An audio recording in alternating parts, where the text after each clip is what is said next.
everyone. I'd like to welcome everyone here to Intertwined Exhibiting Mother Artists. Now, most of you here, I think, are involved in the show directly. You're artists, or you've come with artists, friends of artists, or else you've come because you've heard about it and you're interested in this new movement which seems to be starting here in Australia of mother artists.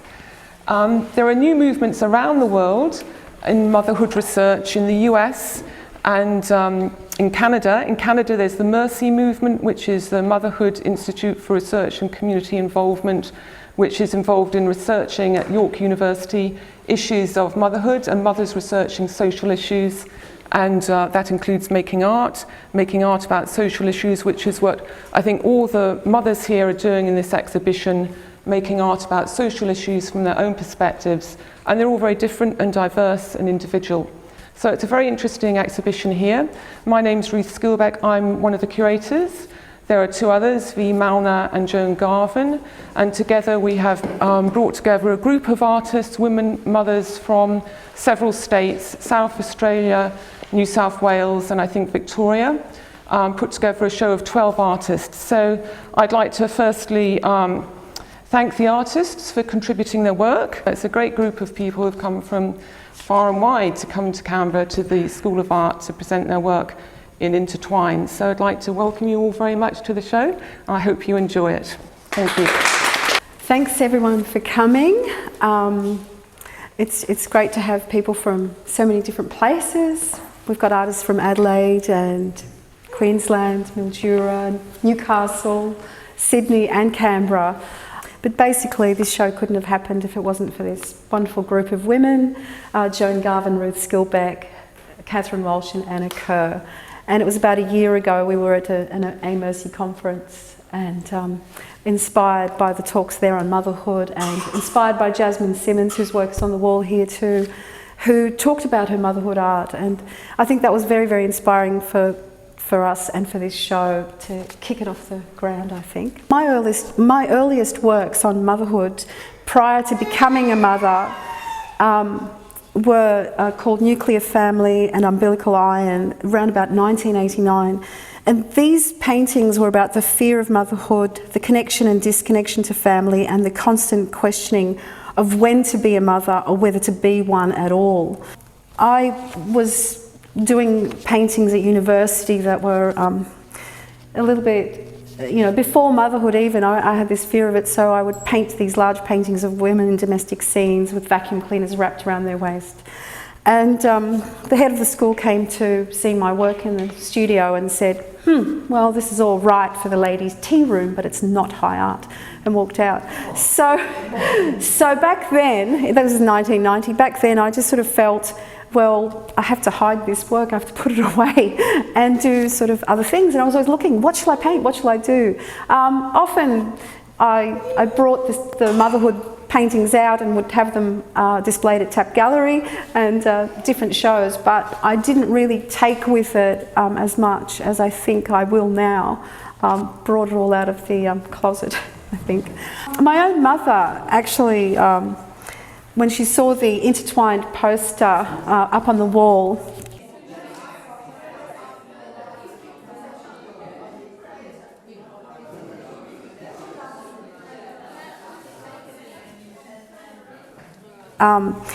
which is called Umbilical Iron, she recognised it was me in the photo and she looked at it for a very long time.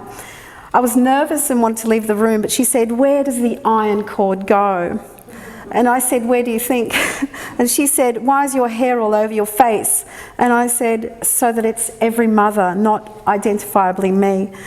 But she said, "I can see it's you, but at least you could have shown your face." What she meant was that she wanted to see a nice portrait of me. I explained to her that it was conceptual art and that it did speak to other mother artists. And she said, "Yes, I sort of understand, but she'd prefer if I didn't do this weird stuff." So, yeah, in my early 20s, I didn't have much interest in marriage, and so for many years I wanted to be an artist, and so I postponed motherhood till I was 42. Motherhood and art has led me to question why there isn't enough discussion, support, understanding and imagery associated And I sort of feel that this is a search for me now to find more creative ways of exploring ideas and imagery in art that deal with motherhood, both good and bad mother. My involvement also with Mamapalooza, creating events around mother art and performance, has to me opened up a world of knowledge and creativity that both honours other artists and myself in this kind of work.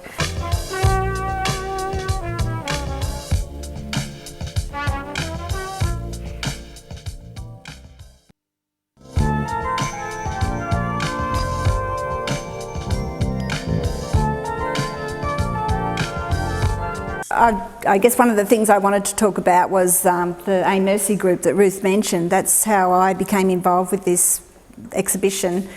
I became a mother in my later years, in my 40s, and then I discovered all this literature that's around on motherhood, and you wouldn't believe how much is happening within academia. If you walked into a bookshop, you'd hardly know, but the Mercy site or the Mercy group have a Demeter Press, and there's some cards here for A Mercy, which if anyone's interested, you could take a card, and that's the Australian version of the Mercy group. And they've so far had 7 conferences, and the next one's due for next year in Melbourne. And it covers research across like philosophy and history and literature and art. So it's really great, I think, to have something like this, especially the day before Mother's Day, because there's a lot of talk about you know, what you do for your mum or appreciating what your mum does, but there's a lot more to it than that, and I think this kind of research is bringing that out. But also, one of the things that I think is important is that to be kind of conscious of is that, you know, we've come through this era of the male breadwinner and female carer roles that have been really pretty much in the first part of the 20th century, and the single biggest change in the second part of the 20th century has been changes to gendered roles, and so families are doing things differently to their parents and their grandparents, and they're being squashed in many ways because our social system's been set up along the lines of this breadwinner family and the male breadwinner female carer, and so there's a lot of pressure on families today, and I think the arts, at least, and you know, literature, there's heaps of people writing about their experience of being a mother today, which isn't all good, you know, that's the thing. It's not, you know, Mother's Day can often be romanticised about, you know, giving a present to your mother or taking flowers to her, but there's a lot more to it than that. It's like the everyday work that's associated with care that hopefully, you know, we're moving into a new era where, you know, workplaces will change, institutions will change, and care will be shared much more in a way between men and women and between the social system where, you know, and it is happening with childcare and aged care and all that sort of stuff, but there's a long way to go. So I think the arts definitely is one way of people expressing their experience of, you know, being a mother and this time of change. It really is a time of change. I must say it's great to be in this building. In 1966, my first year of high school was here in this building. Not only that, my father went to this school as well. And then after high school, I went to art school in this building. It was my formative years, and I had a really unusual upbringing in Canberra because my mother was a very professional musician. She was very influential on myself and helped and assisted and encouraged me in my creativity. She was the piano player in the resident band in the Queanbeyan Leagues Club, which was the only club in Canberra back then in 1966. But you know, I'd be getting home from school and she was just getting up. It was a very, very strange lifestyle. As soon as I left high school and came here, then I couldn't wait to get up to the National Art School. That was the place to go to study if you wanted to be an artist. And so I did 2 years there and then got pregnant. So this really changed my life. I thought, I know, I can keep studying and being a mother as well, but I found it impossible. I have to tell you one most embarrassing moment. I was in a class with, I can't remember him, a famous saxophone player, and he was explaining the correlation between music and colour. And I looked down and I had 2 big milk stains on my pink t-shirt. And I just tore out of that room, and my child Ben, he was 6 weeks old, and he was screaming his head off. I had no idea how to bring up a child. I thought I could continue my creativity and just feed them when I felt like it. But anyway, I realised pretty quickly that I wasn't going to finish art school. And so I ended up being a mother and having 2 children, which was a wonderful experience. But something happened within me. I couldn't create anymore, and I felt at a loss, and I was hurting a lot. I used to do little sort of amateur paintings at home just to keep my wrist in. But really what I wanted to do was go back to art school and finish my degree. And so this is what happened when I was 36. As a supposed mature student, I went back to the National Art School and did more study, and ended up running a space because there was nowhere for the students to exhibit. So this is how Tap Gallery started anyway. And it just became, from the moment we opened, there was such a need that it became popular, and we got booked out continually. And now it's 27 years that we've been running Tap Gallery. And we have featured a lot of women artists. There's a lot of women artists there, and because I'm a feminist and I believe a lot in women, I've always tried to help women artists as well, including V, who is a wonderful supporter of the arts for women, and we've had some great exhibitions, including Mamapalooza, which V curates, and also the International Women's Day Art Prize, which was my idea originally about 8 years ago. So we feature a lot of women, and the thing that drives me is that first year in orientation, second time round at National Art School, this male teacher said, this is non-vocational, this course, and 1 or 2% of you are going to make it as a practicing artist, and they are going to be men. And this really made me angry, and I just couldn't stop drawing. I actually got RSI doing 6-foot drawings, and I was just like, determined to make it, and determined to help others in the same plight, particularly women. So I've had a really wonderful 27 years. I don't know how it went so fast. That we're in a bit of trouble now. We're looking for a new place. Typically in Sydney, they're closing down all the creative spaces and putting up apartments. But the thing is, we will find a new place and continue doing our fantastic work. This is a fabulous friend of mine, Irina. We've had many projects together in the past, and you'd like to say something too, wouldn't you, Irina? As I am one of the artists from the beginning at Tap Gallery. That's right. And poetry. We did poetry for a long time.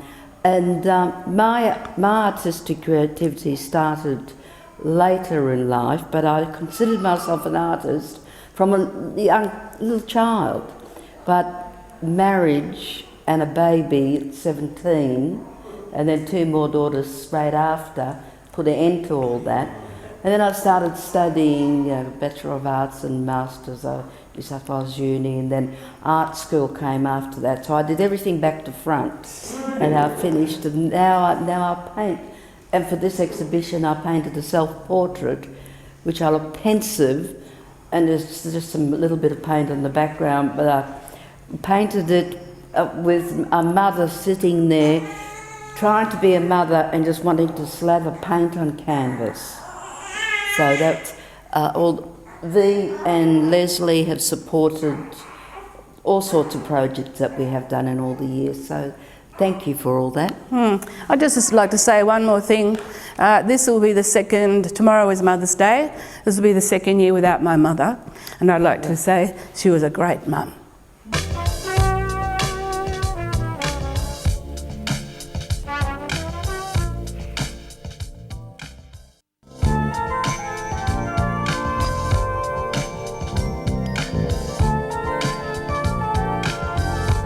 I wanted to say I am a mother, a grandmother and a great-grandmother now. So, and artist and poet, that's what I call myself. My painting, which is self-portrait artist mother, I wanted to express a sad, pensive mother contemplating what she would like to paint on the bare canvas, slathering the paint, but there's all the work to be done being a mother. And after all this, I have my granddaughter who is a student here at the ANU Art School. So what year are you in now? I'm in third year sculpture. Third year now in sculpture. This is called Clown Mother and Child, and it's a painting about a mother and her child who've gone to Luna Park for the day. And you know, when we go to places, we get those candid shots. Oh, let's get a photo of ourselves, you know, looking like we're having a good time when we've gone somewhere.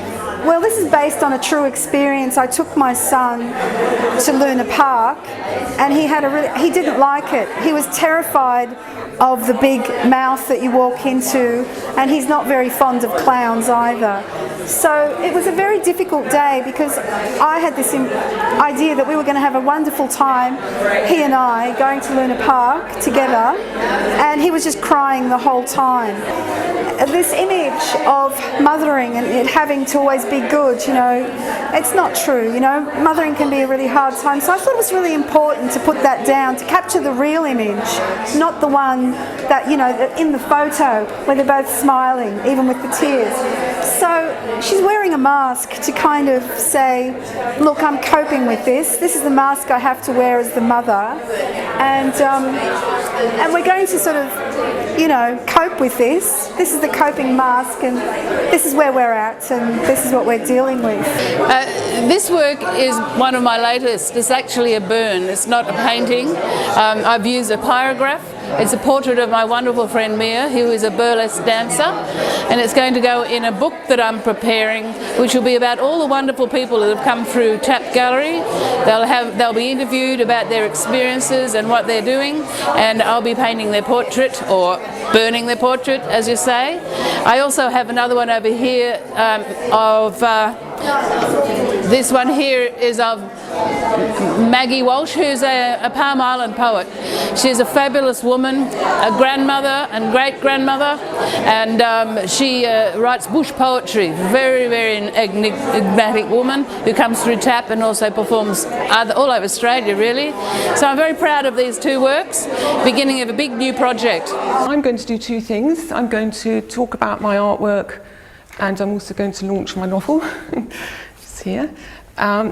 You might wonder what connects them, so I'm going to try and briefly say how they are connected for me as an artist and a writer, intertwined, we could say, around the theme of motherhood. So to start with, it's the artwork. It's a series here, presented quite small, of 9 images. And these images tell a story. It's a narrative, although it wasn't actually meant to be presented as narrative, I must say. These things happen when you do exhibitions. I see them still as I saw them when I first took them with my camera. When I went to London on the sad occasion for my mother's funeral 7 years ago, after the funeral, my sister was driving us to the nursing home because the room needed to be cleared of her last things. And my sister said to me, we thought that you'd like to go into the room, spend about an hour in there on your own. We've all done it, and you can take what you want of her last things. And that was a great shock to me, I have to say. I wasn't expecting it. So I went in, and I was for a long time I was an arts journalist, and I tended to go everywhere with my camera. I even brought it tonight or today. And I had my camera with me. And as I went in, my sister drove off. The arrangement was she would come back in an hour. I flew from Sydney, I should say. Come back in an hour to collect me, and then we would do the final clearing.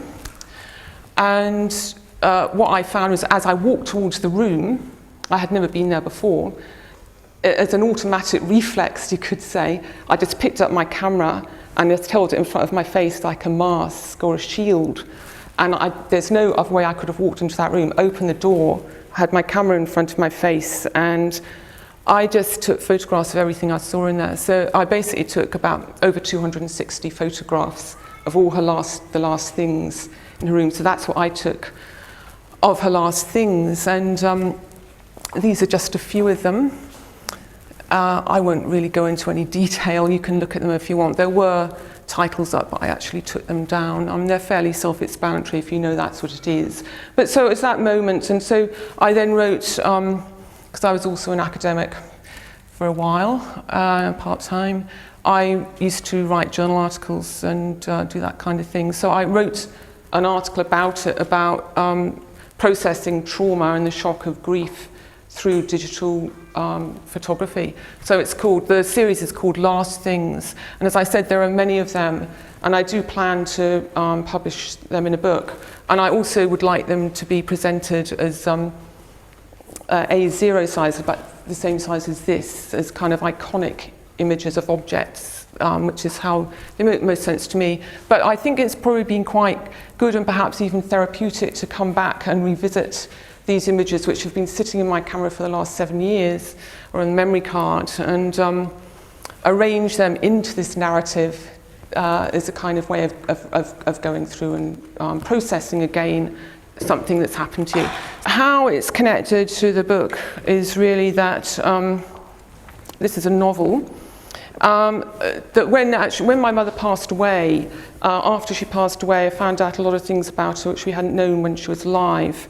I say we, I mean mainly it was me. I was the one in the family who was really fascinated by this, and other siblings didn't really want to find out about it so much. But I was fascinated and really felt I had to find out who my mother's mother really was. We found out she was adopted, and so I then went into a process of years of research of trying to find out who her family really was. And I managed to do that. I was quite dedicated. And so at the same time, I've been a writer really all my life, and so I was a journalist, but I also did a lot of other writing and writing fiction and novels. And so I started to write this novel a very long time ago, and I finally finished it. It's about fugue. So it's about a young woman who goes into a state of fugue. She doesn't know who she is. She doesn't know what her real identity is, and she's haunted by images of a woman playing a violin. What I found out, without knowing anything about my family background, was that in fact in my family ancestry there was a world-famous female violinist from the late 19th century. And I'm researching her as well now, and we'll write a book about her. But I found that was quite an extraordinary thing. I hadn't known anything about it yet. I was writing these haunting images of being haunted obsessively by this image of a young woman playing violin. So although some people reading this might not think it has any connection to the story of my mother passing away, what I found when my mother passed away, and I started to research the lost side of the family, which was the maternal side, the mother line, that I then found out a very fascinating history for me, my own family, that I realised I'd metaphorically been writing about without knowing anything about it. So I felt, in a way, it was like coming from another side, like maybe a cellular memory within myself, deep in my cells, that I wasn't consciously aware of. But in writing, and when I was writing, I used techniques of automatic writing and stream of consciousness. So it was coming in an inspired way from my unconscious, and that's what I found. So for people who are interested in biology and new directions in biology, it's really quite fascinating, I think, that this is happening. And I've since found that this has happened to somebody else who's written theory of papers about it in the university in Western Australia. The same thing happened to her.